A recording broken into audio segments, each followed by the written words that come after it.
When you look at Sacramento's flaws, what do you expect the Warriors to exploit? A way worse defense than the one that I just talked about. Sacramento's defense has been horrible this year.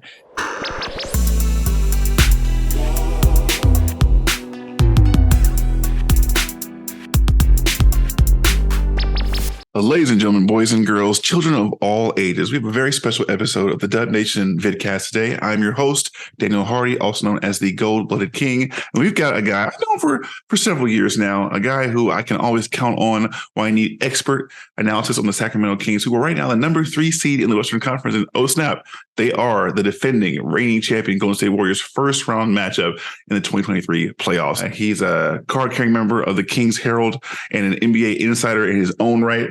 And on the independent stuff, man, big love to you. Big shout out to you and your team. They're both doing a lot of this the same thing to keep the fire alive for our fan bases. So, Brenden, tell the folks in Dub Nation how you're doing today and how you got into the world of sports ball. I am doing good. Appreciate you having me on, Daniel. Ironically, grew up in San Jose and around a lot of Warriors fans. My dad is a ginormous Warriors fan, which makes for intriguing family conversations this time of year. I would say the We Believe Warriors are kind of the team that made me fully fall in love with basketball and just dove deeper into it since then and moved to Sacramento about 5 years ago. And as you mentioned, 5-6 years ago, something like that. And as you mentioned, kind of started writing for a couple sites that eventually led to Sacktown Royalty, which has now become the Kings Herald. Great group of guys and gals there, and kind of started to slowly climb my way up. And this is now, I guess, officially the end of my second year being credentialed covering the team, and pretty excited to cover my first postseason, especially against the team that I grew up around. I think that, you know, I wouldn't love to admit this on a Kings focused show because I think I'd get a lot of crap, but I'm pretty excited to watch the Warriors in the playoffs just because it's the team I grew up around, and being in the building is going to be quite the experience. But I'm looking forward to it from both sides for sure. There's a lot of fun storylines in this one. I think it's one of the better first round matchups. You have two Pacific Division rivals going at it. The Kings obviously have high hopes, had an excellent super season. I mean, the number 3 seed, and they're just doing things that on paper, I wonder, you being someone who's followed the Kings for some time and now you're right there in the huddle, basically, what were your expectations going in to the season, and how different has it been from the reality? Did not have high expectations. I don't know anybody that did have very high expectations. You know, I remember making my Western Conference standings predictions prior to the season and really battling if I was going to put them at 10th or 11th between the Blazers. And the Blazers, preseason, I don't know. I thought they looked all right. And, you know, they dealt with a good amount of injuries and such, but I think that the offense has just been on another level than what anybody could have possibly expected. I mean, you saw the blueprint for being a good offense, but for being best in the league and having so much variance as they've had, like they've become this sort of unscoutable offense when it comes to schemes. It's a lot of read and react. It looks super similar to Golden State Warriors offense. And there's a big difference, obviously, between Steph Curry and De'Aaron Fox, which I think makes that specific aspect look different, but a lot of running through your big and different off-ball actions, a lot of ball movement. And you could tell that Mike Brown came and implemented a lot of the things that he learned or was a part of also, I'm sure, implementing in Golden State.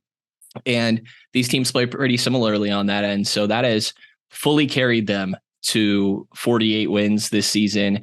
And Mike Brown has been a huge part in also just kind of changing the culture around Sacramento. There was a lot of Kangs memes that went around, understandably so. I will be the first to tell you that was very deserved. There were some head shaking moves in years prior. I mean, a decade and a half prior, really, if you want to go to that point. But the culture that he's instilled by just having an accountability with all of the players and defining roles, being transparent, I think is just so night and day. That's beautiful, man. And just to connect what you were saying about being a Dubs fan growing up, I think that a lot of folks were, in the early 2000s time, Kings fans. We were supporting the Kings in the fight against the Shaq and Kobe Lakers. And the Kings were so exciting to watch back then. Mike Bibby, Vlade Divac, C-Web, of course, Chris Webber, drafted by the Warriors, obviously. Peja Stojakovic. I mean, Gerald Wallace. I mean, that team had so many characters, and they played so freely, moving the ball around, knocking down threes, and kind of a blueprint for the modern era of basketball. So seeing those teams come back, how long has it been since they made the playoffs last? 16 seasons, 17 years. Wow. That's crazy. Time. That's crazy. Yeah, so I can definitely understand, supporting a team that isn't your team just because of loving how they play. And right now, they're second in the league in field goal percentage for the end of the season, ninth in 3-point percentage. So obviously, they're super efficient. And you just mentioned Mike Brown, obviously a former Warriors assistant coach. He's not the first ex-Warriors coach to lead the Kings. Shout out to Luke Walton and Rick Adelman. What's the difference with Coach Mike Brown? What does he bring to the team that you can see is skyrocketing them to new heights? I do think it is that accountability. Like, he came in and specifically said that he wants everybody to be held accountable. He wanted a vertical and horizontal alignment of trust, was his wording. And that goes from the ownership, management, and to the rest of the coaching staff, to all the players, to there's moments this year, like he started this defensive player of the game chain, right? Or him and his staff. I think it mainly was Jordi Fernandez, defensive coordinator. But for example, like, it's always going to the best player, best defensive player that they decide in a win. There's been wins this year where the radio broadcaster was his 3,000th game, and he won the game, and they won the game, and they gave him the defensive player of the game chain. Or in their final win, I believe it was their final win, one of their final wins, if not this, the Miguel, who's been the equipment manager for the team for 16 years since the start of the drought. And Mike told a story earlier in the year, was pretty emotional when they did finally make it to the playoffs, because it's been a long time working for him where he has not been able to see that. They gave him the chain on the last day. So I think like little stuff like that is so big for the chemistry of a group. And that's just made all the difference. And the accountability, I can't like repeat that word enough. I think that you see it very clearly with Mike Brown. You probably saw it in Golden State as well. Like, he will chew guys out, and it's not taken personally, because they know that it's coming from a point of we're all working towards the same goal. Oh yeah, Mike Brown definitely had a major impact on the Dubs. I think that one thing that we saw in his departure was the defensive slippage. I mean, this was a team that previously, even before he came there, under Mark Jackson, has started this stingy defense, top 5 ranked defense that was the foundation for the championship runs. And I don't think it's a coincidence that after Coach Mike Brown leaves, suddenly there is some attention to detail issues, especially on the road, where, as you know, the Warriors struggled this year, going 11-30. It's interesting. 11-30; those are pretty big numbers for the Warriors. 11 is Klay Thompson's number, 30 is Stephen Curry's number. You have Draymond Green at 23. That's the big three for the Dubs. For Golden State fans who may not be as familiar with Sacramento Kings basketball, what would you describe for them as the Kings' big three? When it comes to players, right? I would say De'Aaron Fox, for sure, who is leading the league this year in total clutch points, and he's doing it on a ridiculous 53%, I believe, is the number from the field. I'd be surprised if he doesn't win that. This is the first year they have it, but that Jerry West Clutch Player of the Year award, I think that he kind of seems to be a shoe-in for that. He's had multiple game winners this year. He's been phenomenal down the stretch. And then the second easy one is Domantas Sabonis. He just does so much in making the game easier for everybody around him. Like, it'll be halftime or the end of the first quarter. Typically he plays the whole first quarter, and you'll look up and he has 8, 6, and 5. And it's just, a normal quarter for Domantas Sabonis. Like, this guy is getting a double-double almost every single night. I believe he ended the year leading the league in double-doubles. He's up there in triple-doubles as well, although nobody's going to really get that close to Jokic's ridiculous number. So those two for sure stand out, and I think they do a great job complementing and enabling one another. After that,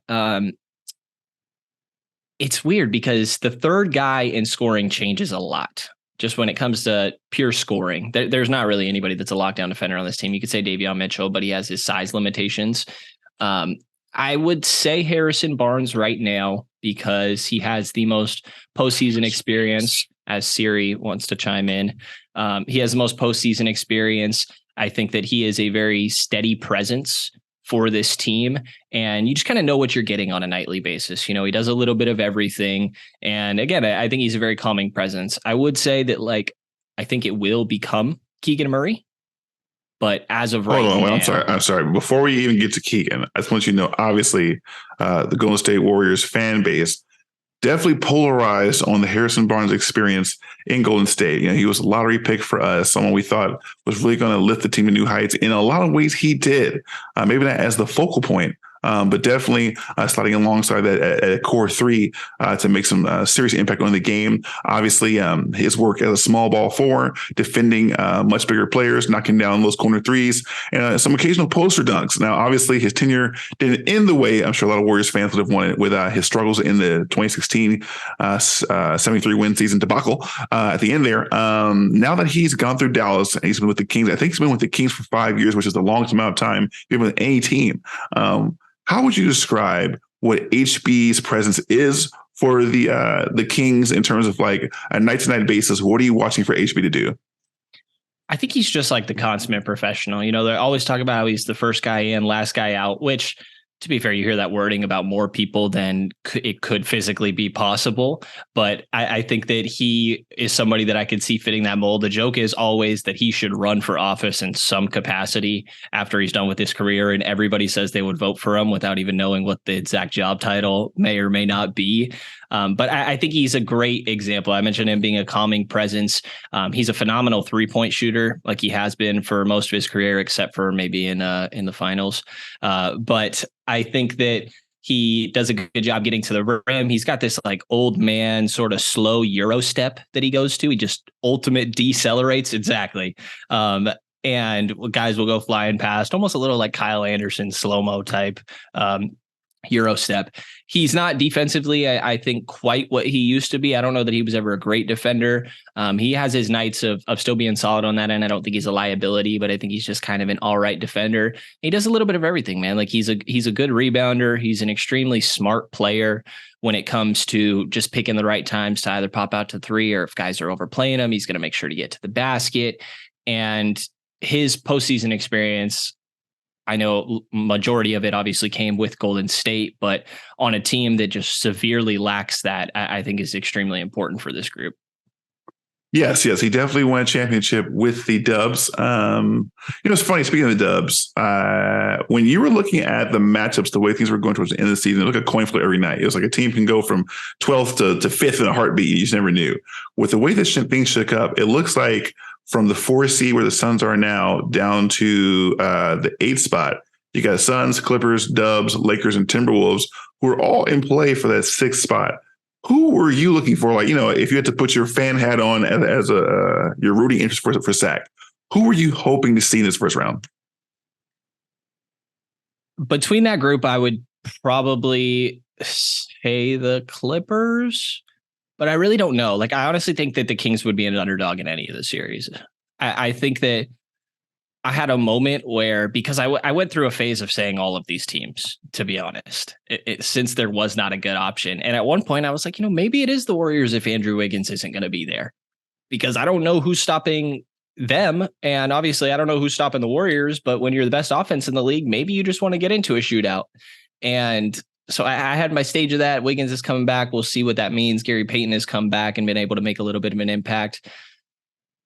Yeah, man, I don't really know. I'm horrified of LeBron James in the postseason. I didn't really want anything to do with that, and the size of Anthony Davis. It was either Minnesota or the Clippers, though. Trust me, as someone who's seen LeBron eliminated 3 times by the Warriors, it's okay. It's all good. Trust me. You can get him. He's very gettable. Shout out to LeBron, though. King James.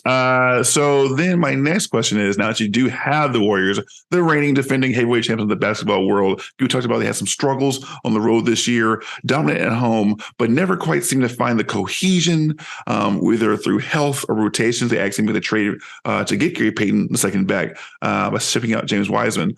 It seemed like the Warriors were tinkering to the very, very end just to do enough to get out of the play-in and make the playoffs here. Obviously, the Warriors have been very loud, especially Draymond Green, very loud about his appreciation for this matchup because of the lack of travel there. When you think about the Dubs, what flaws do you see in their game? Because, you look at the season, they've shown a lot on tape. What flaws do you see in their game that you expect Sacramento to exploit? I would hope turnovers. A lot of them are kind of self-inflicted. Maybe I think I was listening to Zach Lowe podcast a second ago, and I forget the name of his guest, but kind of what it is. Sometimes the Warriors forget this is a real game and are just trying playground stuff out there. And if the Kings manage to get live ball turnovers, they're a great transition team. I think they should be able to take advantage of that with Fox and Sabonis. And then if Wiggins is not moving amazingly, like it's a tough ask, I think, to have him come back from an extended absence, be in questionable shape. It just got announced today he's probably not going to be starting and be playing 20 to 25 minutes a night when it comes to game one.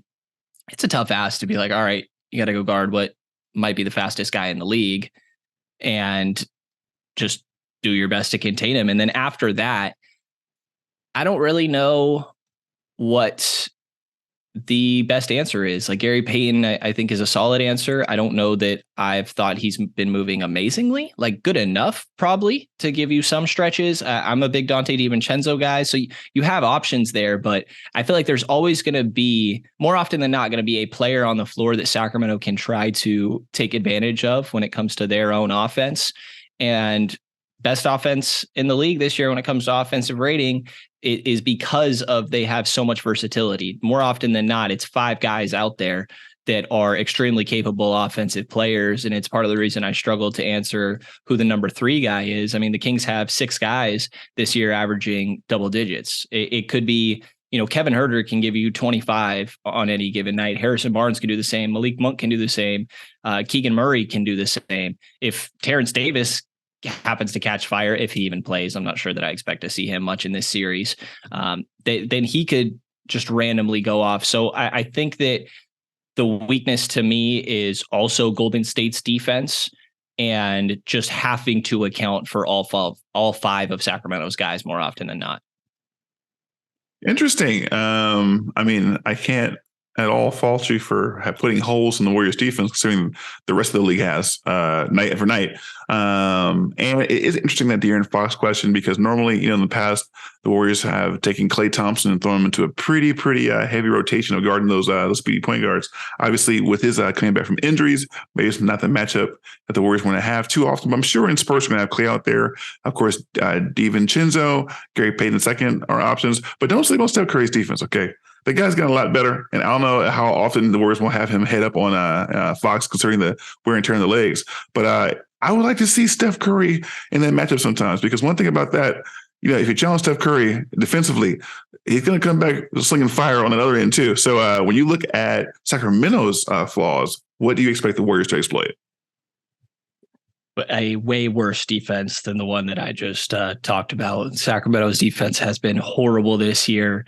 I think it was 24th is what they ended in defensive rating. And I'm sure it frustrated the heck out of Mike Brown throughout the course of this year as a guy that was defensive coordinator in Golden State. They just don't have the personnel, is really what it comes down to. And I hate to just give them that excuse, but Domantas Sabonis doesn't have great size for a center when it comes to sort of any sort of traditional rim protection. De'Aaron Fox is fine on that end. I think he's good in fourth quarters, but with how much you ask of him offensively, it's kind of the typical, can he really do it for the entire game on the defensive end as well? Kevin Huerter is just really not a good defender. I think he has, moments of being okay, but then other moments where he can get lost off ball. Malik Monk seems like he should have some physical tools to be able to do that, but I think that's more so in recovery after he initially lets somebody blow by him. Harrison Barnes, I think, is okay. Keegan Murray has his moments, and I think they are trying to sort of groom him to become a big defensive focus for this team, but he's still a rookie right now. Davion Mitchell is probably the only like standout. Wow, this guy's a really good defender on the roster, and he's 6 foot. So I think that he's going to get some opportunities on Steph Curry. I think that he's one of the bigger X factors in this series, just if he can hit shots enough to stay out there. But they just don't have the personnel. And we've seen them try throughout the course of this year. Physicality is going to be really important for the thing for the Kings, being physical without fouling. But this defense is like, it's horrible. It's horrible. I can't overstate how bad this defense has been this year. That's very dangerous because, if the Warriors think the scoring is too easy, they can start playing, as you said, playground basketball where the passes look very Harlem Globetrottery. So it's definitely an interesting matchup to see how the Warriors take advantage of those flaws while shoring up their own. So with that in mind, what's your prediction for game 1 and for the series? For game 1, I will... No, I haven't really thought about my prediction for game 1. Let me start with the series. Series, I would say Golden State in 6. And that seems to be the most common answer I've seen.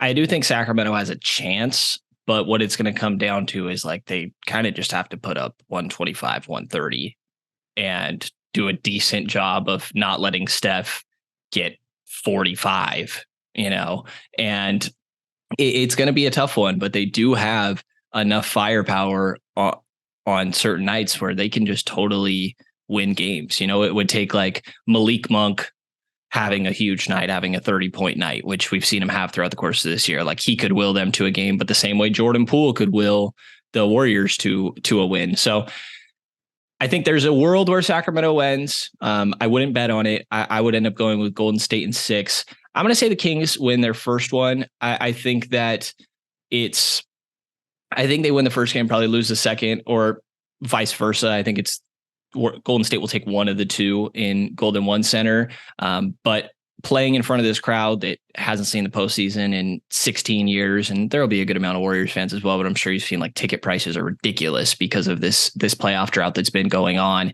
So I think that they'll be enough of a high-powered offense to take one of these two first home games. But in the end, it's hard to not pick the Warriors. I mean, they are the champs, and they've been championing it up for a long time. So I can definitely understand that. That's awesome, man. Before we get out of here, question for you. What the heck is this beam thing? They just decided that they wanted to spice it up. I guess they wanted something to kind of connect a community. The owner, Vivek, who previous minority owner of the Golden State Warriors, has always talked about how like sports stadiums are almost a like church of sorts, where they bring people together was kind of the translation there. And that's not a direct quote. I'm kind of paraphrasing here, but I think that it's very much a thing that can bring the community together.